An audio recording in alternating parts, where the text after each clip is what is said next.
افغانستان د فتح خبرگزاری افغانی AIP اطلاع می‌دهد که سفارت افغانستان در تاشکند به امارات اسلامی انتقال داده شده است.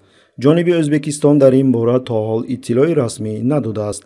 به اطلاع این نهاد امارات اسلامی نمایندگان خود را به تاشکند فرستاد و مراسم رسمی سپاریدن اعتمادنامه برگزار شد. Afg'oniston bilan aloqalarimizda do'stlik va yaxshi qo'shnichilik munosabatlarini qo'llab-quvvatlash hamda ichki ishlariga aralashmaslik tamoyillarida sodiq qolamiz.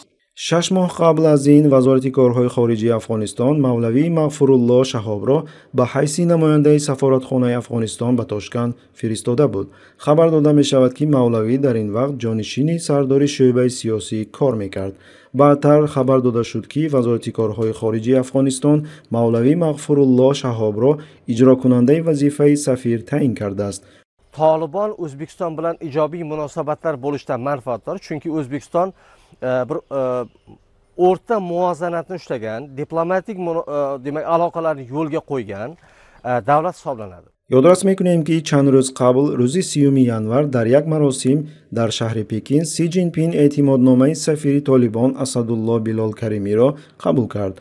علاوه بر این روز 14 فوریه رئیس جمهور قزاقستان قاسم جامر توکایف ضمن صحبت با اعضای شورای مشورتی قطر در شهر دوحه اعلام کرد که قزاقستان طالبان را از فهرست سازمان‌های تروریستی خارج کرده است. قزاقستان به افغانستان از جمله توسط سازمان ملل متحد و دیگر سازمان‌های بین‌المللی کمک می‌رساند.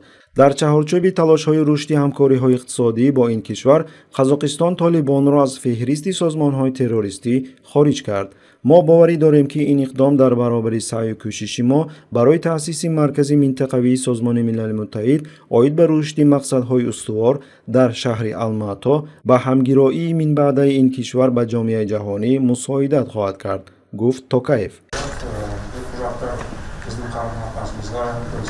همین طریق کشورهای منطقه روند اعتراف حکومت طالبان را آغاز نموده به این وسیله روابط موجوده خود را با مقامات افغانستان قانونی کردند.